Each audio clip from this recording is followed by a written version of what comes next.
1,25,000 people will die from lung cancer. Somebody who doesn't smoke or doesn't take an oral tobacco, that doesn't mean that he or she won't get a tobacco-related cancer. Like non-smokers are also being diagnosed with lung cancer. Third-hand smoke even. So where you are not directly smoking, but you are ultimately the victim of somebody's smoke. Delhi is having 40 to 60 cigarettes per day, whereas state of Odisha is having 8 cigarettes per day. Hello, welcome to our show, Problem Kya Hai? Well, we all know winters are here and so is the toxic smog choking our cities. But did you know that breathing this polluted air is almost as harmful as smoking 49 cigarettes a day? Shocking, right? While smoking is a well-known cause of lung cancer, the rising pollution levels are becoming a silent and deadly contributor. Lung cancer is just not one of the most common cancers globally, it's also the leading cause of cancer-related deaths. In 2024 alone, it is estimated that 1,25,000 people will die from lung cancer. Despite its seriousness, there are still many myths surrounding this disease. Well, to debunk these myths and to talk about it, we have an expert with us today, Dr. Ghanashyam Biswas, who is a prominent oncologist. Hello, doctor. Welcome to our show. How are you? I'm fine. How are you? I'm great, doctor. So, doctor, what makes lung cancer the leading cause of cancer-related deaths? So lung cancer till some time back used to be the number one cancer in terms of number of cancers globally and also death-wise. But as of now, so lung cancer has been replaced by breast cancer as the number one cancer in females and also in the whole population, not only annually in the globe, but also in India. But lung cancer remains the number one in terms of mortality or cancer-related death. The causes can be many. So in some regions, we see the smoking tobacco is very common. In some parts of the world, smokeless tobacco are common. The concern is not today because many countries, many cities, we see the smoking has been banned, but there are other reasons for which. So as you talked about the pollution, so which is going to be one of the number one reason for lung cancer, besides some other regions which we'll discuss further that is giving rise to a lot number of lung cancers annually in the globe. Doctor, there are a lot of myths around lung cancer that people think that you cannot get or you're not diagnosed with lung cancer if you are not smoking. So how true is that? So that is definitely a myth. So somebody who doesn't smoke or doesn't take an oral tobacco, that doesn't mean that he or she won't get a tobacco-related cancer. So if we talk about the smoking tobacco, so if you are in a peer group who smokes, if you are in an environment which is highly polluted, and at this moment we are seeing many cities in our country, especially the northern belt, so pollution that is high. So as you said, so it is equivalent to almost 40 to 60 cigarettes smoking per day.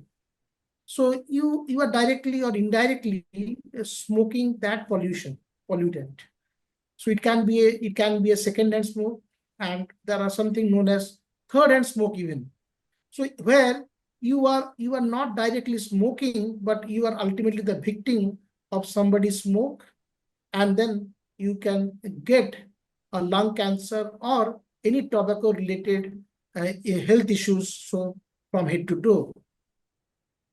Doctor, also we read in the news that there were people who are being diagnosed with lung cancer who are not even smokers. Like non-smokers are also being diagnosed with lung cancer. So what can be the factors apart from pollution? Because if someone is not smoking and they're not living in the polluted area, so what other factors might be there? So there is a striking news which may be a bad for many people. So in our country, there are three new things. So one is cancer lung in the women is becoming very common. And in those patient population who are never smokers or non-smokers. And third is younger generation is getting a lung cancer. So these are three starking difference as compared to the West. So what are the reasons? So people are trying to find out the reasons. So one is definitely an environmental pollution. Second is some to degree of an occupational hazard, though in such diseases, family history or hereditary is less common, but there are certain like diseases like cystic fibrosis or alpha-1 trypsin deficiencies, so who are predisposed to a lung cancer. But somebody whose occupation is working in a construction site, so they are exposed to asbestos, they are exposed to cement. Somebody who is exposed to mines areas, so lots of chemicals are released per day. So people working in a healthcare facilities, so where radiotherapy is given, where CT scans are done, so that's why they need to wear some lead gowns, and the per month radiation exposure is counted. So these are various regions. So we live in an era, and in the area you can say, so where arsenic is quite high in the eastern part of the country, especially belts of Odisha and West Bengal. So this contributes to lot many cancers and also lung cancer. Doctor, there are people like who have smoked for years, and they believe that now stop it. Now to stop, if they stop the smoking habit, now if they leave the smoking habit, it won't make any difference. So, how true is that? That quitting smoking will make any difference? You know, even if you have to smoke for like 15 to 20 years, so will it make any difference if one quits today? So any bad habit, so these are addictions, these are bad habits. Somebody who has taken or somebody who has smoked for years together. So it is definitely hard to get out of that unless and until so you are mentally strong and you are in a positive frame of mind, or you have seen some shocking things happening in the family or nearby.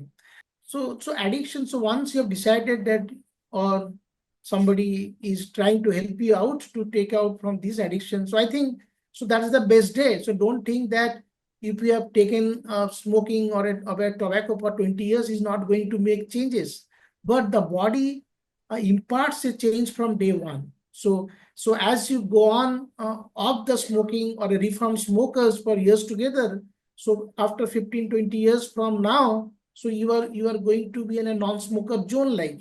So it is good to start the day one of your journey, and don't think that it is not going to help you. So it does make you help. So physiologically, so body's blood pressure, the respiration rate, the heart rate, that starts coming down. So that's a big impact. And if we talk about some chronic diseases, including lung cancer, but that takes years of stopping off the tobacco. Doctor, if you talk about lung cancer, and smoking is the major factor contributing to lung cancer problem. But the people who are not even smoking, you know, but they're doing passive smoking, the secondhand smoking, because, you know, maybe their colleague is smoking or maybe their friends are into this habit. So how harmful is the secondhand smoke? Is it possible that through secondhand smoke, one can be diagnosed with lung cancer? So at this moment, if I look at the statistics, so almost 2 billion people in our country are a victim of secondhand smoke. So it can start from your home. So if some of your family members are smoking, so you are indirectly. So you're in a peer group, you are in an office. So ultimately, so you have gone for a movie, you've gone for a shopping. So you are in a vicinity where somebody is smoking. So you are directly, so you become a victim. So you go to the airport these days. So there are smoking zones. So God knows why these are made. So government should definitely ban. So in one hand, we are trying to help out these people who are smoking, who are addictions, and the same time we are making the different zones. And most of these airports, if you see properly, they are ill ventilated or not ventilated. The same smoke, there are 10 people smoking, so they directly smoke and also indirectly smoke. So that is really a dangerous. So these are really some certain things that should be stopped. So somebody, a 70-year-old lady, sometime back from one of the cities, raised her voice that why the hell I got a lung cancer. So she went to the court, said my husband used to smoke for 25 years. So we lost him because of a cardiac arrest few years back. So this is what is happening today.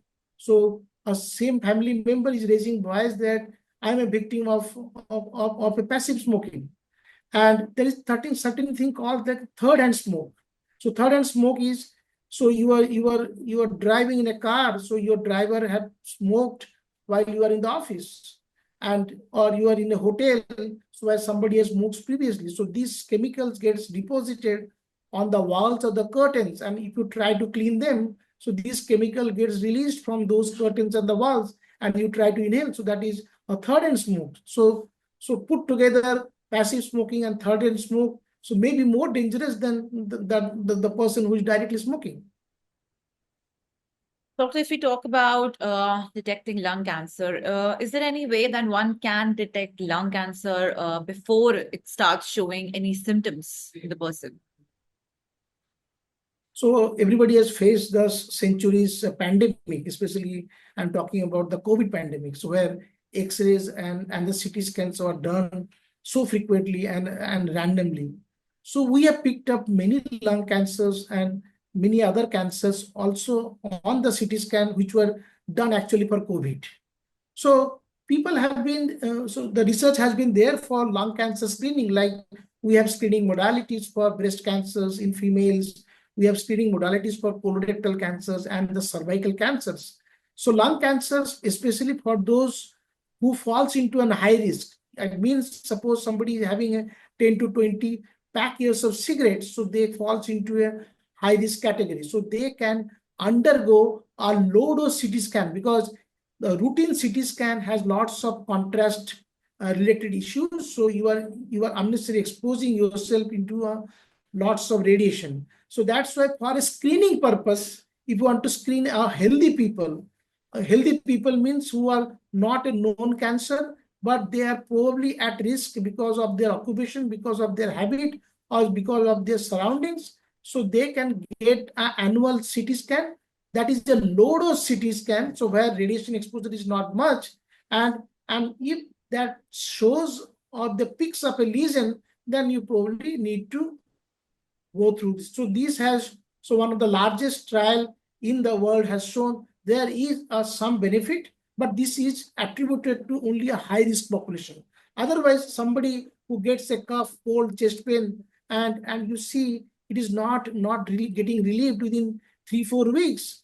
So, and if it is associated with the weight loss, it is associated with the change in the voice, then probably need to do an X-rays and CT scans and meet your physicians. It can be a pulmonologist, it can be an oncologist, it can be a general physician. So then you need to work out that if it is all a viral or it is a tubercular, or are you dealing with the cancer. So all lung shadows in a X-rays or a CT scan to a general public or a physician may look like a tuberculosis.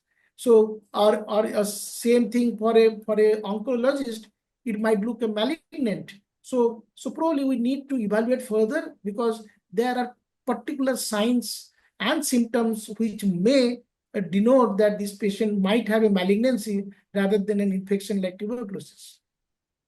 Right, doctor, rightly said.